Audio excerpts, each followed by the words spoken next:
Good morning. My name is Brian Johnson, and you have arrived, I should say, at Freedom of Being on April 23rd, 2018.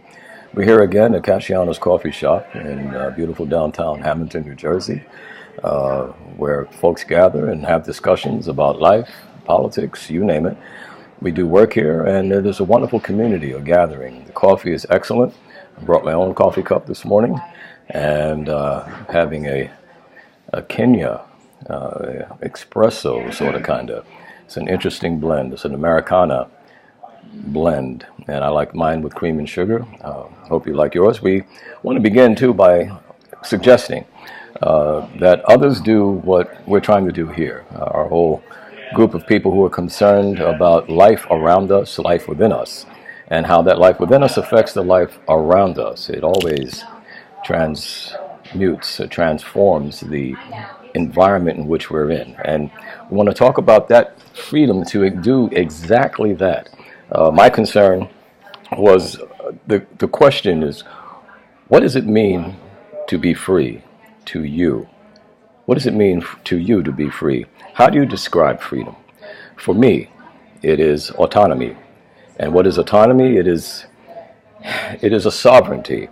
I looked up a few things here on in Google Dictionary just to give a base, but it says freedom, and there are a couple of definitions that they share, but the one that struck me the most that I wanted to use here is applicable for what I'm thinking about is freedom from external control or influence. It's an independence, and in every form. You might have a government, but still it is truly the people who are supposed to govern. The people govern, and we have representatives that assist us in that governing. That is the correct model, let's say. So although we are never completely free, let's say, from the outside influences of our experiences, we are certainly not truly designed to be controlled. And that's where this is going. Because full autonomy and full sovereignty has to do with us making decisions that are absent of the control of outside forces, forcing us to make decisions from other people, that is. And I'm much more concerned about that aspect of understanding our autonomy as it relates to politics, as it relates to corporations, as it relates to any ideology that chooses to enslave the mind, the heart, the body, or the soul in one way or another by influences. So to be free, autonomous, and sovereign is simply to live as an inalienable right, to live, to exist as an inalienable right of existence without oppression, without oppression. And it is a law of being, a central aspect of creation that naturally stands against the unacceptable controls upon existence. Those who must control in that manner have, without fail, caused disruption. And in my view, they hold within them a deep sense of insecurity. And insecurity is exactly that, the holding of oneself within the fearful need to secure and control all things around them in order to quell the experiences of vulnerability and spontaneity that are inherent in trusting just the simple flows of life within yourself and around yourself. So insecurity is an inhibition, and without this trust in life's flow itself to bless, it is a self-oppression that finds its way into life's diversity. So if we individually cannot be free, if we can't find the freedom within ourselves, that sense of autonomy, that sense of spirit, of liberty and so forth within ourselves, how could we then project that outward? And in fact, it would be exactly that, a projection, but not an authenticity behind it that comes from the heart of your and my understanding of what it means to simply be free. So freedom of being as a law of being defines the conscious soul in all of its aspects of mind, body, and heart, that is the emotions, as being the very right, the very correctness of existence itself. In other words, we are that right, that perfect correctness as individuals embodied here, made to walk in the integrity of our non-oppressive, autonomous decisions. Therefore, that which would seek to control and negatively and selfishly impact other individuals, other sovereign paths, this thwarts the mutual integrity and respect of us all. And these actions can directly and or inadvertently skew our autonomous evolutions within a lifetime as we each respond to oppressive influences in our own way. I hope you follow me. I hope this is making sense. There is, of course, a big difference between those who seek to share with others the knowledge and wisdom that has blessed. However, the respectful decisions of the individual in regards to one's acceptance of such wisdom and knowledge is a necessary component of freedom. So no matter what you say, how much sense it may make, the decision to act on that knowledge and that wisdom is still up to the individual. My point would only be that your decision should not directly, adversely affect me or the environment. You have to sit in that seat because that'll what perpetuates your own being in a lifetime.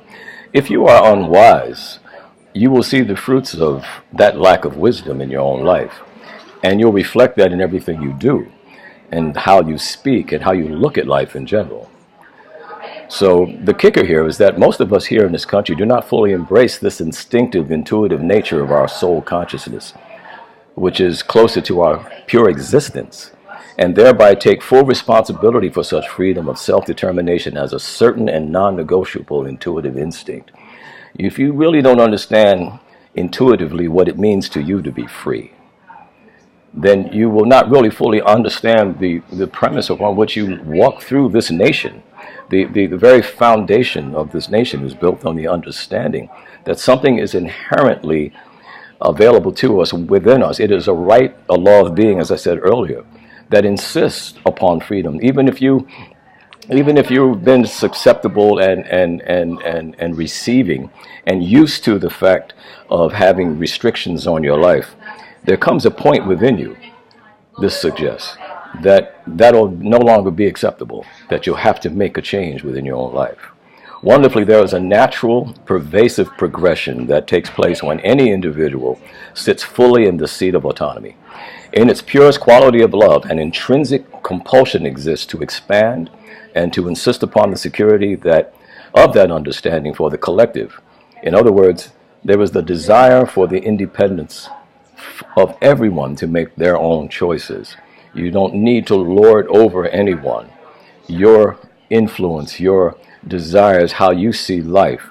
Everyone has the right to intuitively, naturally, and wisely make those decisions as much as they possibly can as they're learning in their path, in their life journey. We are naturally, again, as I said earlier, influencing each other in all kinds of ways. But the direct and intended control of you or me is what's unacceptable. Even in any way or any form, actually, because the manipulation of my being without really giving me the respect to make my own decisions and laying out in such a way that it does not have the energies of manipulation in it, that's a respectful way we are to walk together on this planet. So what the hell is wrong with us here in this country? We are land designed to represent this very inalienable fact of freedom and justice for all throughout the world. Why can't we accept the complete and glorious sovereignty of us all?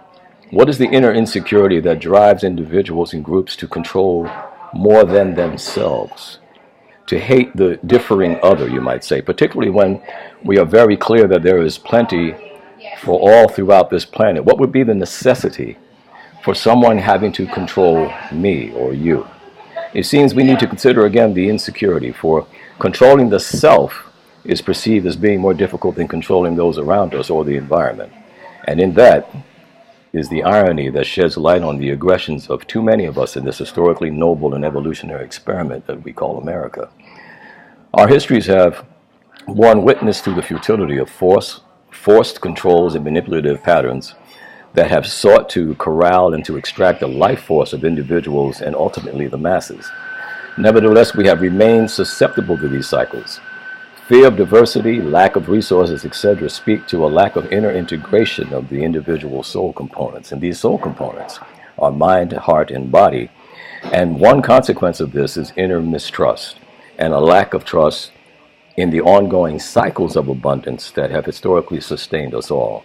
Consequently, the majority of us have been like sheep, young, immature sheep at that, led astray by those who are more cunningly aware of our collective weaknesses and our fears, and the results birthed as prejudices historically and perpetually pregnant within our histories. There is one observation in particular that covers the pathology that creates the disease of American hypocrisy, in my opinion, and it is lack of compassion. This is what fosters the fear and the hatred of diversity. Something feels threatening in the dark, in the midst of a personal and true understanding of one's own inner freedoms. There seems to be a disconnect within us individually that thwarts self-acceptance. A fear of true responsibility for one's life rests in the irony of letting go, though. That's the interesting thing. We're trying to hold on to something in our fears, in our insecurities. And the beauty of this thing, you might say, is that all we need to do is perhaps take a very, very deep breath, perpetual breaths, by the way, that are deep, and let go of those old fears. That's the autonomy. That is actually the sovereignty that we have in the personal control of our own selves. To let go of these blocks once recognized. And usually we don't seem to recognize them, or we might be too prideful, fearful, and full of ego, actually to just let something old that is not really serving us go. Because we're all looking essentially for a certain happiness, and we have this inalienable right and this sovereignty to seek for that. But if we keep continuing the same patterns over and over again, it's something that Dr. Einstein said, if you keep doing the same thing over and over again, expecting different results, it's insanity. It is that same influence for how we do life every day. If there's a pattern that we have when we wake up in the morning, and that pattern is not serving us, we're not happy in that pattern, but we keep doing it anyway. The question would simply be to ourselves when we look in the mirror, why am I doing it the same way today as I did it yesterday and expecting something different to take place? It's foolish. It's not wise. So it gives us an opportunity to look at ourselves, to find this integration. And that first step, as I said, in order to respect the sovereignty of others around us, is to give the same kind of compassion that we are told to give to others, to ourselves first. And integrate all of that energy, all of the self-hate and the doubt. You look in the mirror, nothing's satisfied, you don't have enough money, this is acting like that, my hips are too big, whatever the story may be in your world. These are your critical points that have actually slowed you down, or slowed me down when I do. It's not a poor thing to have a self-evaluation, but it is a horrible thing to be overly critical about oneself. To the extent that the percentages of compassion for oneself are much lower than this critical aspect, how you look at yourself. This is very, very important to get a hold of that. So I like to say too that thankfully, when we're in these dark places of fear within ourselves or lack of integration, it sheds a profound light actually upon the irrefutable need for loving autonomy. Dark fear, you might say, is great up against its opposite. And when you can constantly see the things that make us distraught, and you're looking for something else, the something else is already present if we choose it. If we choose it, and choosing it is the autonomy that we want. If we're not willing to give respect to the autonomy and sovereignty of all, and to actually learn how to live among each other in that same kind of energy here in America, then we have kind of blown the experiment. So here in America, see, it exists, this noble human experiment.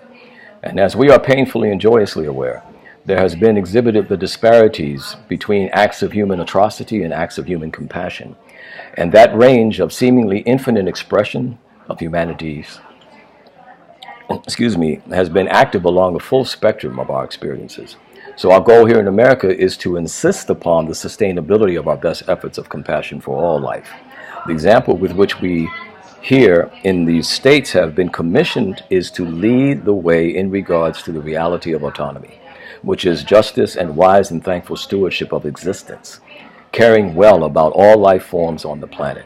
Not a forced reality, but rather a compliance to the collective wisdom that surfaces up from beyond at the depths of our historical germinations that have been programming the light into this darkness.